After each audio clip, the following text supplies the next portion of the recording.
Alright, so once this is tightened down, which I had to stop because it's a kind of a pain in the butt to get it all tightened together, you just pull your socket out. So this is a comparison between your factory bump stop, like I said, I already did the passenger side, and the new suspension system. So now we will take this out to the truck.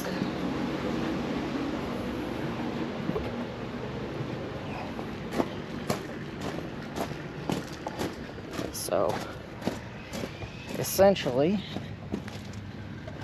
let me move all this stuff out of my way.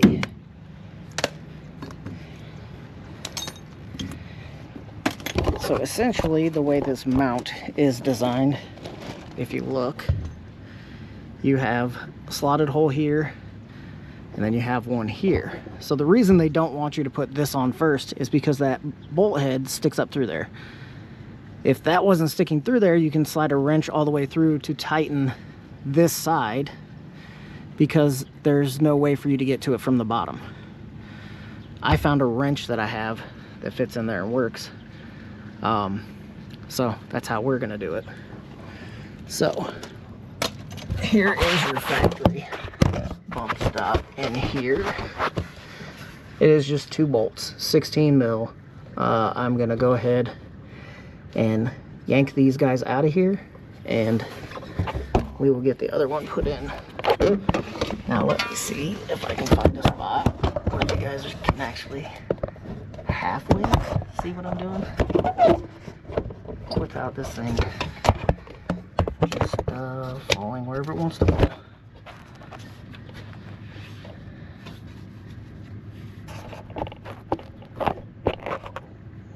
We'll see if that'll work.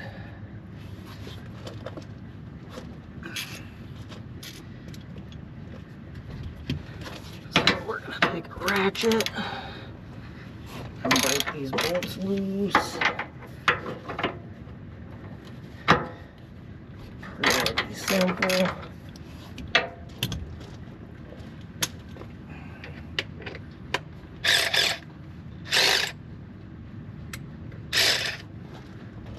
And then we're gonna get in here and zip these off.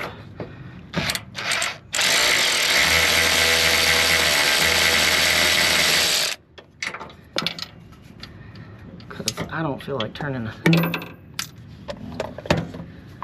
ratchet all day.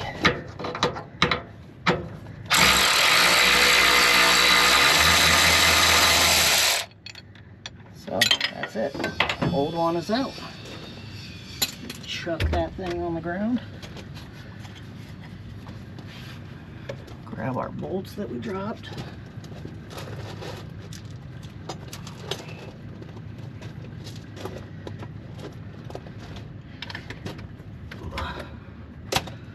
Slide the new one up in here.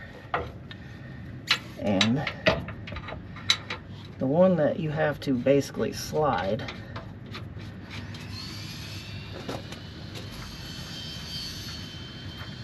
you want to get this bolt started and essentially go pretty much as tight as you can get it to where you can still slide that on.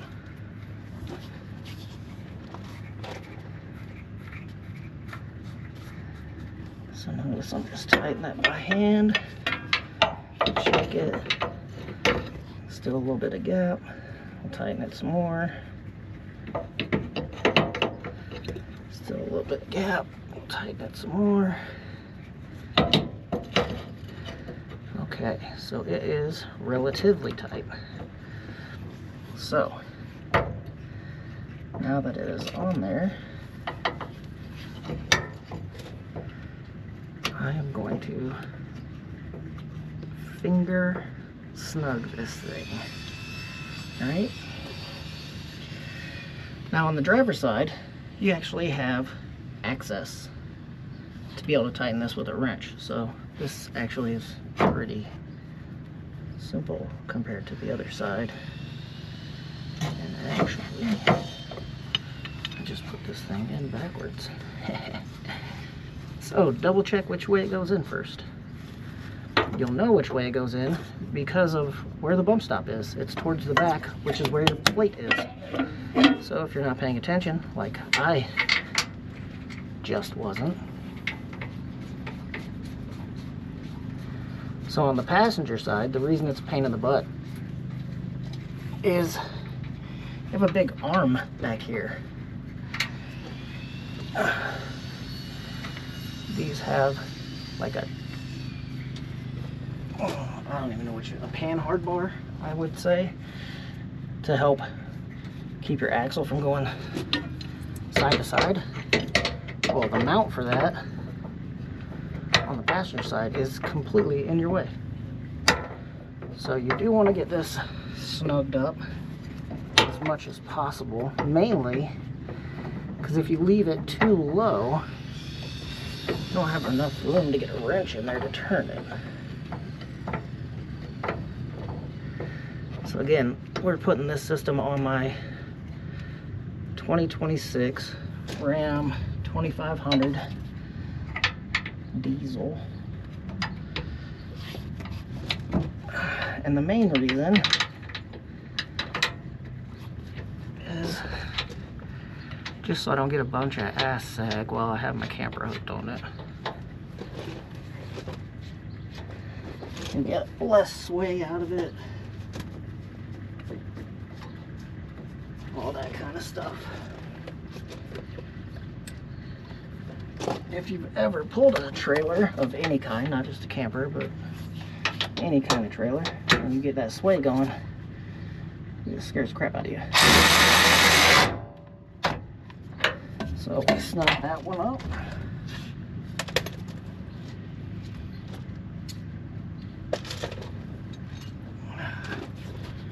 And then we grab our wrench,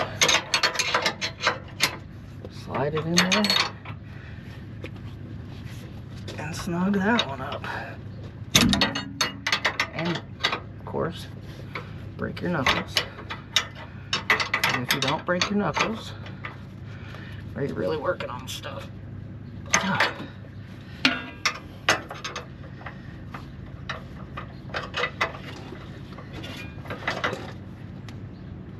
That is it. It literally took me 10 minutes to do both sides. Now what you want to do is grab a tape measure,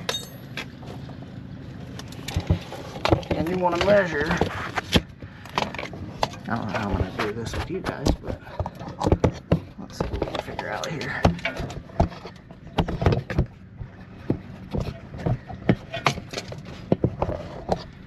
Yeah, this is a pain in the butt doing yourself.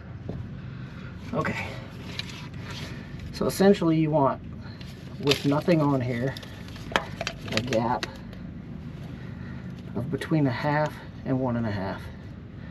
So we are not sitting on level ground right now. The other side is right at about 1/2. This side is not even to 1.5 inches, and we're not on level ground, so that should be fine. Which means that we don't need that other spacer, because that other spacer is way too big.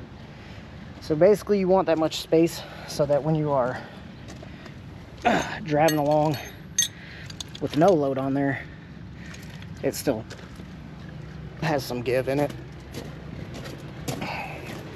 And then because those are a hollow rubber, it basically just stiffens up the back, will help with sag, but it also absorbs bounces, shocks, stuff like that. So that allows you to drive and still not just be like slamming off your bump stop as if you were bottoming out a regular bump stop. So like I said, that's the Timbren suspension system. It is very quick and easy to do. Like I said, I did not follow the directions the way they said to do it. Essentially what they want you to do is mount the actual rubber on last. They want you to jack the frame up, let the axle sag, bolt that mount on, and then bolt the other piece to the bottom, the rubber piece to the bottom of that. I got it to work this way. It may not work that way on every truck, every application out there, so always at least read the directions, follow them. But if this helped you out, or you have any questions, insights, you know, I'm a very small channel. I'm not anyone big, anyone huge, not trying to be. There are better dudes out there who do this, you know, that have been doing this for a long time. This is basically just a hobby for me, and I started recording stuff while I was doing it. Whether I have this channel or not, I'll be doing this stuff. So if you do like what you see, hit that like, hit a subscribe, costs you nothing, helps me out. You can go check out our other videos. We're in the process of rebuilding my son's 90 Chevy 1500 Sport. Dealing with some fuel issues there. I'll get to that in the next video. But go out, enjoy the day. If you're in the Midwest, it is absolutely beautiful out. A little on the warm side, but can't complain about that. Just get out and do something. Learn something new. Try something new. You know, every time I'm working on stuff, I'm learning something out of the box. Like I said, I read the instructions and I didn't follow them. I've never put these on before, and I could have screwed myself, but I didn't. So working on stuff forces your brain to work. It seems like nowadays there's a lot of that doesn't happen. People just don't use their brain for whatever reason. But there's a lot of things running rampant in this day and age that don't make a lot of sense. But we have projects coming up. Like I said, working on the son's truck. We are trying to get fuel system working. I'll get into that in the next video. But we also have my 70 Nova. That was my first car I ever bought. It is next on the docket after I get my son's truck done. The 50 Ford, little shoebox. My dad's had this car since high school, and he was planning on moving, decided to give it to me because he didn't want to have to move it. Then he didn't end up moving, but I still have the car. So this one is going to take a fair amount of work. It's got a 302 and a C4 in it, but there's some things I need to do, want to do, to make this thing a little better, safer. I also have a couple of projects my brother's got at his house, an 80s El Camino and a 74 Nova that we have to get on the docket as soon as I can get my kid's truck done so he can drive it. Yeah, get out there, learn something new. Reach out to your friends, reach out to your family. People who've watched the channel, which I know there's not a ton of you, but you know, we had a family crisis last year. Ended up losing my wife. It makes you think how fragile life is, you know. So stay humble, use your brain, get out there, try to learn a new skill, talk to somebody you haven't talked to in a while. Just reach out to them, make sure they're doing all right. You never know what somebody's going through until you ask, man. A lot of people just, especially us dudes, we don't like to talk. We've been conditioned to that. So reach out to your buddies, check on them. For all the ladies out there, there's a couple of you on here. I appreciate that as well. Reach out to the dudes in your life, check on them. They may be a little more apt to actually talk to you than another dude, so check on your people.